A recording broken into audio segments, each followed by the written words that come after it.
नमस्कार, मैं ज्योति श्रीवास्तव। आप देख रहे हैं सी न्यूज़ भारत। वक्त हो चुका है बुलेटिन का। बुलेटिन में बताएंगे कि बांदा में किसान की कैसे हुई मौत, वहीं महाराष्ट्र में कितने अवैध बायोडीजल पंपों पर हुई कार्यवाही और साथ ही पीलीभीत में मझोला श्री कृष्ण जन्माष्टमी को लेकर नगर के मंदिरों को भव्य रूप से सजाया गया। इन तमाम खबरों पर विस्तार से करेंगे चर्चा। खबर बांदा से है, जहां संदिग्ध परिस्थितियों में खेत गए किसान को एक सर्प ने काट लिया, जिससे इलाज के दौरान जिला अस्पताल में उसकी दर्दनाक मौत हो गई। घटना के बाद से परिवार में कोहराम मचा हुआ है। वहीं डॉक्टर ने शव मर्चरी में रखवाकर पुलिस को पूरे मामले की सूचना दी है। आपको बता दें कि मामला बांदा जनपद के तिंदवारी थाना क्षेत्र के सिधौली गाँव का है, जहाँ पर एक किसान अपने खेतों की ओर गया हुआ था। इस दौरान किसान को जहरीले सांप ने काट लिया। जानकारी के बाद परिजनों ने किसान को बांदा जिला अस्पताल में भर्ती कराया, जहां उपचार के दौरान उसकी मौत हो गई। घटना के बाद से परिवार में कोहराम मचा हुआ है। डॉक्टर ने शव को मर्चरी में रखवाकर पुलिस को मामले की सूचना दे दी है। क्या नाम है आपका? राजेंद्र। राजेंद्र। वो कौन है आपके पिताजी? क्या नाम है? श्रीपाल। श्रीपाल। कहाँ के निवासी हैं? सिंघौली। सिंघौली थाना तिलवारी। क्या हुआ इनको? कोई जहरीला कीड़ा काटा है। अच्छा, जहरीला कीड़ा काट लिया था। तो हम लोग जो है कल जिला अस्पताल वो तिलवारी सरकारी अस्पताल में इलाज रात करवाया है। रात में काटा था क्या? जी, रात में। अच्छा। इसके बाद आज सुबह यहाँ भर्ती किया है। 2 घंटा के बाद उन्हें इलाज के दौरान मृत्यु हो गई है मृत्यु हो गई। आज दिन गुरुवार को। जी जी। अच्छा, कितनी उम्र रही होगी? उम्र करीबन वही 65 साल। 70 की मतलब भीतर 65 साल थी हैं? जी। तो इलाज के दौरान मौत हुई है? इलाज ही चालू था, बस इसके बाद मृत्यु हो गई। अभी एक व्यक्ति को लाया गया था, क्या है मामला? अभी एक श्रीपाल नाम के व्यक्ति की उम्र करीब 65 साल थी और उनको ये फजल बता रहे हैं कि सांप ने 2 दिन पहले काटा था। मैं इसके यहाँ गंभीर हालत में भर्ती किया गया था और उसकी इलाज के दौरान मौत हो गई है। बॉडी को पोस्टमार्टम करवाने के भेज दिया था। उससे इस कारण स्पष्ट हो गया कि मौत कैसे होगी। बांदा से सी न्यूज़ संवाददाता कासिद अली सिद्दीकी की रिपोर्ट। खबर महाराष्ट्र के बुल्ढाणा से है, जहां गोपनीय जानकारी के अनुसार बुल्ढाणा जिले के मलकापुर तालुका में अवैध रसायन युक्त बायोडीजल की बिक्री कई दिनों से चल रही है। 7 सितंबर को सुबह नेशनल हाईवे 53 पर दसरखेड़ रणथम चिखली में बायोडीजल के 5 अवैध पंप पाए गए। उनमें से 4 बायोडीजल भंडारण के लिए बड़े टैंकों का उपयोग करते हैं, उन्हें सील किया गया और उनमें कोई बायोडीजल नहीं मिला। लेकिन एक बायोडीजल पंप पर 2 टैंकों में बायोडीजल पाया गया, तो उस बायोडीजल के अलग अलग नमूने 5 बोतलों में लिए गए और 5 अवैध बायोडीजल पंपों को संबंधित स्थान पर सील कर दिया गया। आपूर्ति अधिकारी स्मिता ढोके ने बताया कि हम बायोडीजल के रासायनिक नमूने गवर्नमेंट लैब में भेजेंगे और रिपोर्ट मिलने के बाद निश्चित कार्रवाई करेंगे।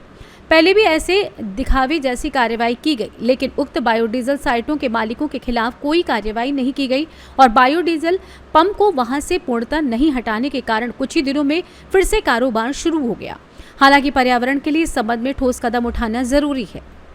बुल्ढाणा महाराष्ट्र से सी न्यूज़ संवाददाता संदीप सावजी की रिपोर्ट।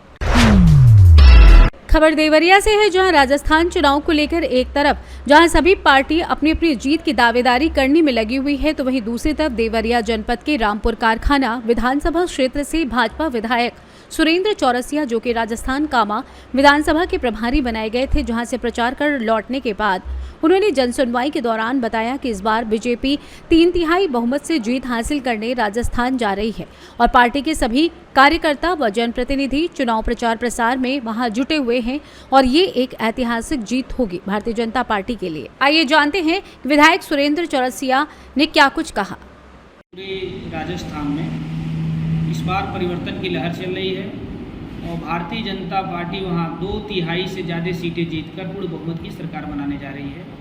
जो वहाँ पे गहलोत जी की सरकार है, कांग्रेस की सरकार है, इस सरकार से पीड़ित होकर जनता इस बार भारतीय जनता पार्टी को वोट दे रहे हैं। जो राजस्थान की वर्तमान की स्थिति है वो बहुत ही खराब है।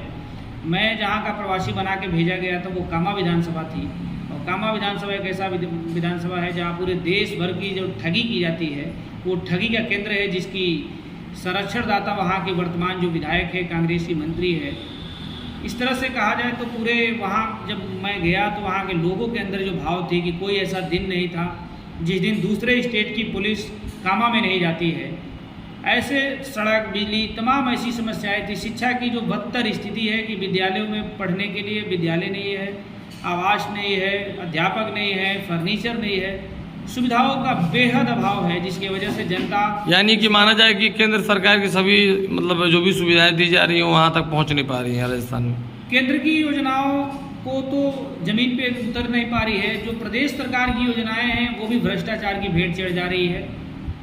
इसलिए जनता वहाँ की पूरी मूड बनाई है कि इस बार हम 2/3 से अधिक बहुमत के साथ राजस्थान में भी हम डबल इंजन की सरकार बनाने जा रहे हैं। कितनी टोटल सीटें हैं वहाँ पे? 200 सीटें हैं। क्या लगता है कितने सीटों पे बीजेपी जीत हासिल कर? 2/3 से अधिक सीटें वहाँ जीतने जा रहे हैं। देवरिया से सी न्यूज संवाददाता ज्ञानेंद्र नाथ मिश्र की रिपोर्ट। खबर कैमूर जिले से है, जहां भारत जोड़ो नफरत छोड़ो के नारों से गूंज उठी कैमूर की धरती।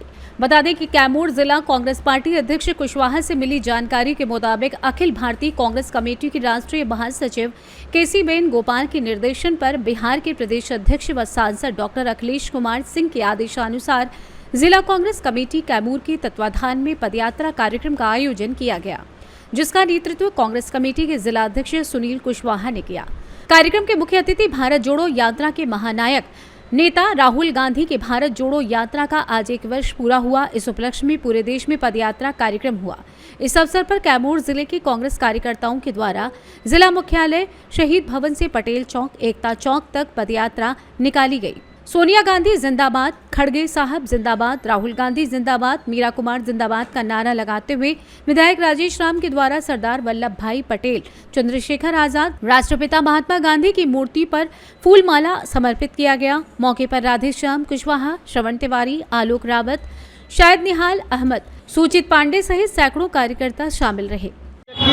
आज 7 तारीख है, 7 सितंबर, और पिछले साल हमारे राहुल गांधी जी ने आप 2022 में 7 सितंबर 2022 को राहुल गांधी जी ने कन्याकुमारी से जो है कन्याकुमारी से लेकर के और कश्मीर तक, जम्मू कश्मीर तक पदयात्रा की।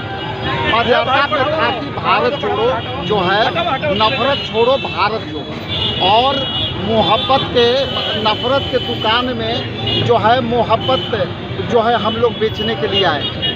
इसका तात्पर्य ये था कि आज के 1 साल पहले जब पदयात्रा शुरू हुई थी तो भारत जोड़ो की बात हम लोग किए। अब भारत जोड़ो का आज पहला तो ये है कि हम लोग पूरे देश में एक समय में यहाँ पे पूरे देश में भारत जोड़ो यात्रा का सिंबॉलिक जो है आज 1 साल वर्षगांठ हम लोगों ने मनाया। आज उसी के संदर्भ में मैं कैमूर में यहाँ उपस्थित हूँ एज ए इंचार्ज कैमूर। दूसरा चीज़ ये है कि हम लोग जो है मोहब्बत के दुकान खोले हैं कि यहाँ सभी जाति, धर्म, समुदाय, सभी वर्ग के लोग यहाँ आ करके और हमारे दुकान में इकट्ठे होकर के जो भी यहाँ उपलब्ध है फल है वो मिलजुल करके हम लोग खाएं। और चूँकि सामाजिक सौहार्द जो बिगड़ रहे हैं, धार्मिक सौहार्द जो बिगड़ रहे हैं, एक तरह के मोहब्बत के दुकान में आ करके और हम लोग इसको समाज में एकजुटता लाने का प्रयास कर रहे हैं। और भारत जोड़ो का नारा था कि नफरत छोड़ो भारत जोड़ो।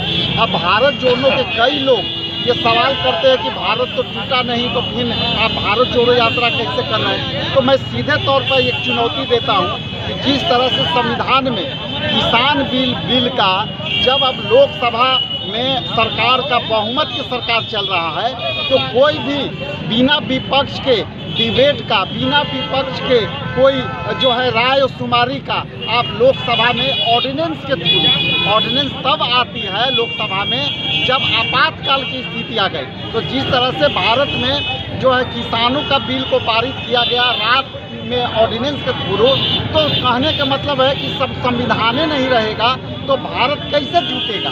तो हमारा सूत्र जो बना हुआ है पूरे देश का, चाहे किसी जाति का है, हमारा संविधान जो है धर्मनिरपेक्षता की संकेत देता है, धर्मनिरपेक्षता पर है और आप धर्मनिरपेक्ष पर हाइपर हो रहे हैं। तो उसी के संदर्भ में आज प्रथम वर्षगांठ हम लोग मना रहे हैं पूरे देश में, एक टाइम में एक तिथि। उसी संदर्भ में मैं कैमूर आया। क्या नाम है आपका? राजेश कुमार, कुटुंबा विधायक, सह सचेतक सत्तारूढ़ दल, बिहार विधानसभा। कैमूर से सी न्यूज संवाददाता राम प्रवेश तिवारी की रिपोर्ट। खबर पीलीभीत से है, जहां श्री कृष्ण जन्माष्टमी त्योहार को लेकर मझोला कस्बे के गन्ना समिति स्थित शिव मंदिर, पीलीभीत मार्ग स्थित श्री हनुमान मंदिर व खाटू श्याम मंदिर सहित बीती शाम सारी तैयारियां पूर्ण कर ली गई थी और घरों और मंदिरों में नन्हे कान्हा का जन्मोत्सव मनाने को लेकर हर कोई उत्सुक दिखाई दे रहा था। बुधवार को दुकानों पर लड्डू गोपाल की प्रतिमा, पोशाक, मुकुट, पालना, बांसुरी से लेकर हिंडोले की बिक्री हुई और जैसे ही श्री कृष्ण के जन्म का समय हुआ तो सभी मंदिरों में घंटा घड़ियाल बजने शुरू हो गए और उसके साथ साथ श्रद्धालुओं ने हाथी, घोड़ा, पालकी, जय कन्हैया लाल की आवाज में उच्चारण करना शुरू कर दिया और मंदिरों में और हर घरों में माहौल भक्तिमय हो गया। वहीं मझोला के गन्ना समिति स्थित मंदिर में बृहस्पतिवार की रात को 10 बजे मटकी फोड़ कार्यक्रम का आयोजन किया गया, जिसकी तैयारियां मंदिरों में सुचारू रूप से की गई। पीलीभीत से सी न्यूज़ संवाददाता विकासशील की रिपोर्ट। फिलहाल के लिए बुलेटिन में बस इतना ही। देश दुनिया की तमाम बड़ी खबरों को जानने के लिए आप देखते रहिए सी न्यूज़ भारत।